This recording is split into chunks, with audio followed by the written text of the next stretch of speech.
मी एकटीच काम करत होते. माझ्या शेजारी माझ्या गावातल्या बायकासुद्धा होत्या. पण मी ज्या साईडला होते त्याच्या बाजूलाच विहीर होती. विहिरीवरती पोहायला गावातलाच एक तरुण आला होता आणि नुकताच तो शहरातून गावामध्ये त्याच्या आजी आणि मामाच्या घरी आला होता. दुपारच्या वेळेस नेहमी तो तिथे पोहण्यासाठी यायचा. पण आला की माझ्याकडे बघायचा आणि गालातल्या गालात हसायचा. मी पण आता त्याच्याकडे पाहून चांगलीच हसू लागले होते. आमच्यामध्ये तिथूनच ओळख झाली. मग आम्ही बोलू लागलो. पण एक दिवशी कोणीच नसताना तो मला म्हटला की दुपारी शेतामध्ये ये, मला तुला काहीतरी बोलायचं आहे. पण ज्यावेळेस मी एकटी शेतामध्ये गेले, तो विहिरीवर पोहता पोहता माझ्याजवळ आला. बाय गं, खूपच कमाल आणि देखणा तरुण होता. त्याने तिथेच शेतामध्ये काय केलं आणि आमच्यामध्ये नक्की कसली मैत्री झाली की रोज रोज त्याच्याशिवाय मला घरी करमायचंच नाही. तीच कथा आणि तोच प्रसंग आज मी तुम्हासनी सांगणार आहे. पण त्याच्या आधी जर तुम्ही नवीन असाल आणि अजूनपर्यंत आपल्या ह्या लाडक्या मैत्रिणीच्या चॅनलला लाईक सबस्क्राईब नसेल केलं तर आत्ता लगेच करून घ्या. नमस्कार मित्रांनो, मी एका गावाकडे राहते. माझं नाव नंदिनी.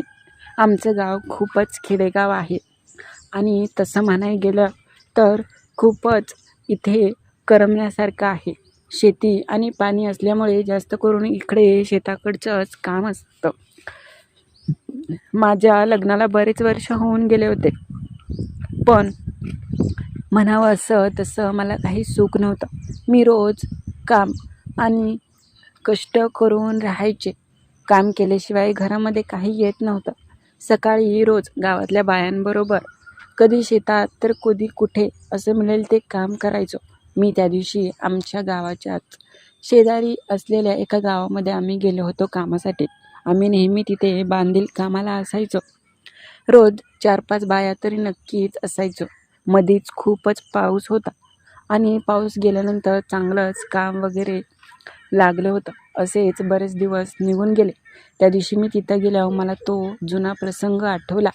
ते उन्हाळ्याचे दिवस होते आणि उन्हाळ्यात म्हटलं की गावाची जत्रा किंवा गावामध्ये काहीतरी कार्यक्रम, लग्न वगैरे असतात.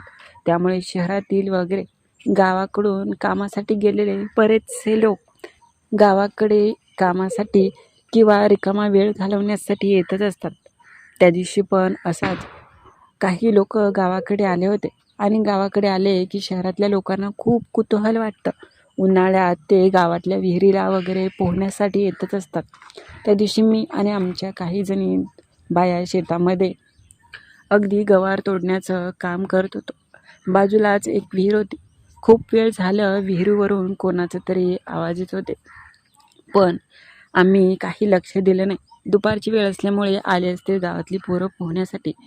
पण ज्यावेळेस जेवणाची सुट्टी झाली, मी आणि माझ्या सोडीला असलेली माझी शेजारीण आम्ही तिथे कामाला होतो. आम्ही दोघीजणी घागर घेऊन त्या विहिरीच्याच बाजूला असलेल्या मोठंच पाणी पिण्यासाठी आणायला गेलो होतो. कारण की मला तर पोहता येत नव्हतं आणि ती माझ्यापेक्षा हुशार होती. मी अगदी साधी भोळी होती. रंगाने जरी मी गोरी असली तरी मला एवढं काही जमायचं नाही. मी तिला घेऊन सोबत गेले. आम्ही मोठंचं पाणी पण भरलं. पण त्याच वेळेस मला दिसलं की एक खूपच देखणा असा व्यक्ती तिथे पोहण्यासाठी आला आहे. अगदी गोरापान, अंगाने चांगला पिळदार, शरीराने चांगला धनधाकड होता आणि मी बाजूलाच कमरेवर हात ठेवून उभी होते आणि माझी ती शेजारची बाई पाणी भरत होती. त्यावेळेस तो मला पाहत होता. सुरुवातीला मी जास्त लक्ष दिलं नाही. मी त्याला पाहून खरं तर खूप लाजले होते. तो पोहण्यामध्ये व्यस्त होता आणि बाजूलाच येऊन त्या विहिरीच्या काठावर उभा राहिला होता. मी त्याला पाहून लाजले, पण तिथून आम्ही दोघी लगेच निघालो. पण माझी चूक ही झाली. मी पुन्हा वळून त्याच्याकडे पाहिलं, तसा तो गालात हसला. सुरुवातीला मी काही लक्ष दिलं नाही, पण तो बाजूलाच विहिरीवर यायचा आणि सारखाच मला पाहायचा. आमचं जेवण झालं आणि पुन्हा आम्ही आमच्या कामाला म्हणजे पातीला लागलो होतो. पण सारखाच तो मला बघायचा. मी ह्याला कधी पाहिलं पण नव्हतं आणि तो एवढा मला का बघतोय तेच मला समजत नव्हतं. तो बघितला का मी पण त्याला बघायचे. आमचे खूप वेळ अशी नजरानजर झाली होती, पण मी कधीच त्याला अशी बोलले नाही. पण एक दिवशी झालं असं, आम्ही बाजूच्या शेतामध्ये होते आणि त्याच्या येण्याची मला चाहूल लागली होती, कारण की खूप लोक तिथून बोलत चालले होते बांधावरून. मी बाजूला होती हे पाहून तो तिथेच उभा राहिला आणि म्हटला की चाललंय का काम. सुरुवातीला मी बोलणार नव्हते, मात्र स्वतःहून तो बोलला हे पाहून म्हटलं, हो चालू आहे काम. तुमचं नाव काय आहे हो? रोज तुम्ही आमच्या शेतामध्ये कामाला येताना दिसता आणि काम करता. त्यावेळेस मी माझं नाव सांगितलं, नंदिनी. तर मी म्हटलं की तुमचं शेत? तो म्हटला की हां, मी इकडे गावी आलो आहे, माझं मामाचं आणि आजीचं गाव आहे, पण अगदी ऑफिस कामातून रिकामा वेळ भेटला आणि 8-10 दिवसासाठी इकडे आलो आहे. मी तुम्हाला 2-3 दिवस झालं बघतोय ते. मी म्हटलं, होय, मी समजत होते गावामध्ये कोणी नवीनच व्यक्ती आलेत. तो म्हटला की तुम्ही राव खूपच दिसायला देखणे आणि सुंदर दिसता. मला तुम्ही खूपच आवडू लागला आहात. सरळच त्यांनी डायरेक्ट एवढा बोलला. मी खूपच लाजले होते. सुरुवातीला मला घाबरल्यागत झालं, मात्र तो स्वतःहून मला बोलला होता. मी म्हटलं की पण जाऊ द्या, कोणी ऐकेल. तुम्ही म्हटलाय ते म्हटला, पण असं डायरेक्ट बोललं जाऊ नका. बाई गं, दुसरे काय विचार करतील. तो म्हटला की नाही हो, असंच मी बोलायचं होतं. आता तुम्ही पण माझ्याकडे पाहताय म्हणून मी सरळ बोललो, नाहीतर मी हिंमत कशाला केली असती. त्यावेळेस नक्की तेवढा बोलला आणि निघून गेला. पुन्हा तो विहिरीकडे निघून गेला आणि त्याच्या मित्रांसोबत आणि आजूबाजूचे नातेवाईकांसोबत रमून गेला होता. मला मात्र त्याच्याशी बोलायला आता भारी वाटत होतं. माझ्याकडे मोबाईल नव्हता, त्यामुळे मी जास्त काही बोलू शकत नव्हते. माझं गावामध्ये घर होतं. आमच्याच घराच्या बाजूला एक किराणाचा दुकान होतं. तो त्याच्या असलेल्या मामाच्या मुलासोबत, म्हणजे आमच्या मालकाच्या पोरासोबत गावामध्ये आला की तो नेहमी दुकानात यायचा आणि तिथून मला पाहायचा. मी पण आता त्याला पाहू लागले होते. आधीपेक्षा आमचं चांगलं आता नातं झालं होतं.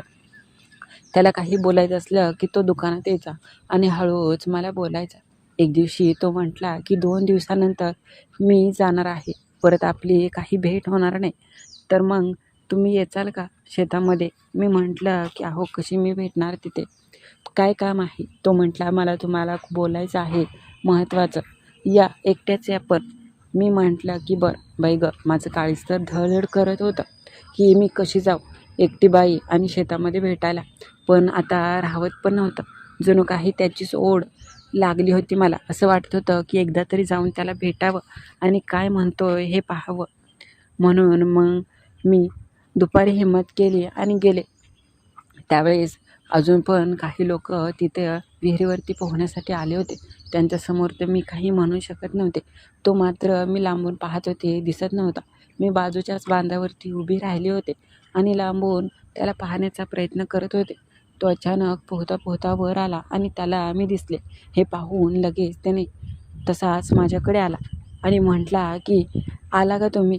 मी म्हटलं, बाई गं, अहो जावा ना, कपडे तरी घाला, कोणी बघितलं तर काय म्हणतील. अहो ती सगळी त्यांच्याच ह्याच्यात दंग आहेत, चला आपण जाऊया कुठेतरी. मी म्हटलं म्हणजे? तो म्हटला की म्हणजे तुम्हाला काही माहीतच नाही, माझं आज भेटायचं होतं ते ह्याच गोष्टीसाठी की खूप दिवस झालं मला असं काही भेटलं नाही आणि तुम्ही आवडला. माझ्या भावना तुमच्यापुढेच रिकाम्या करायचे आणि तुमच्यावर प्रेम करायचं हे ऐकून मी बाई गं आश्चर्यचकित झाले. पण खरं सांगायचं तर ओढ पण मला तेवढीच लागली होती त्यांच्या भेटीची. मी म्हटलं की बाई गं, असं असेल तर जाते मी, आधीच इथे सगळे आहेत आणि दिवसा इथे कुठे भेटायचं. तो म्हटला की मी नंतर जाईन निघून मुंबईला, परत आपली काय भेट व्हायची नाही बघा. पण मी त्याला निहाळत होते. खरंच नजर लागण्यासारखंच त्यांचं अगदी रुपडं होतं. पण आता मला पण राहवत नव्हतं. असं वाटत होतं आता इथे चालू हो. पण मी त्याला घेऊन बाजूच्याच एका जुन्या घराच्या पाठीमागे गेले. तिथे कोणीच यायचं नाही. मी म्हटलं की अहो कपडे तरी घालून या, कोणी बघितलं तर. तो म्हटला, नाही काय कोणी नाही येत, चला आपण. मी पुढे आणि तो लगेच आला. बाई गं, तिथे कोणी नव्हतं. आजूबाजूला सगळं उसाचं शेत होतं. आम्ही घराच्या पाठीमागे गेलो. थोडंसं तिथे एक गवत होतं आणि त्याच्याशिवाय काहीसुद्धा नव्हतं. तो म्हटला की किती दिवस झालं माझी इच्छा होती, पण आज ती पूर्ण होणार आहे. त्यावेळेस मी म्हटलं की काही पण असू दे, तुला एक सांगतो, कोणाला काही म्हणू नको. कारण की तुझे जेवढे नातेवाईक मित्र आहेत ना तेवढे पण माझ्या ओळखीचे आहेत सगळे. कोणी जर मला तुझ्याबद्दल बोलताना पाहिलं तर माझी बदनामी होईल. तो म्हटला की नको तू काळजी करू. त्यांनी अगदीच मी बोलत असताना मला जवळ घेतलं आणि ओठांवर ओठ टेकून दिले. काही बोलूनसुद्धा दिले नाही. तिथेच तो माझ्यावर प्रेम करायला सुरुवात केली. मी मात्र वेडीपिशी झाले. आई ह्या सुखाचा आनंद घेऊ लागले. खरंच त्याची करण्याची पद्धत खूपच निराळी आणि कमालीची होती. मी पण आता त्याला साथ देऊ लागले होते. त्याला मात्र जास्तच घाई होती, हे मात्र नक्की होतं. वेड्यासारखं तो मला प्रेम करू लागला. तो शहरातला तरुण. आज काही दिवसांपूर्वी अगदी ओळख झालेली. आज मी त्याच्याकडून माझं मन शांत करून घेत होते. पण काही का म्हणेना त्याच्यामध्ये एक वेगळंच कमालीचं आणि वेगळेपणा होता. मला चांगलाच आनंद मिळू लागला. मी वेडीपिशी झाले. चांगलंच त्याने सुख दिलं आणि मी पण आनंदी झाले होते. पण तिथून पुढे तो म्हटला की मी जाणार आहे. चांगलाच अगदी 15 दिवस तो तिथे राहिला. पण रोज मला बोलवायचा आणि खरंच माझा दिवस चांगला जायचा. त्याला भेटलं की मला असं सुख भेटायचं की राहायचं नाही. मी दिवसभर कधी-कधी त्याच्यासोबत बाहेर फिरायला हॉटेलवरती गेले आहे. रात्रंदिवस तो असा मला सुख द्यायचा की मला काहीच कमी पडून द्यायचं नाही. आज त्याने मला तसं खूप काही दिलं. माझ्या घरामध्ये टीव्ही नव्हता, फ्रीज नव्हता. त्याने मला घेऊन दिला. अजून त्याने माझ्यासाठी एक मोबाईलसुद्धा घेऊन दिला आहे. एवढं मी त्याला सुख देते तेवढंच तो मला पण सगळं पुरवत असतो. तर कशी वाटली कथा ते नक्की कळवा. आणि नवीन असाल तर आपल्या चॅनलला लाईक आणि सबस्क्राईब करायला जराही विसरू नका.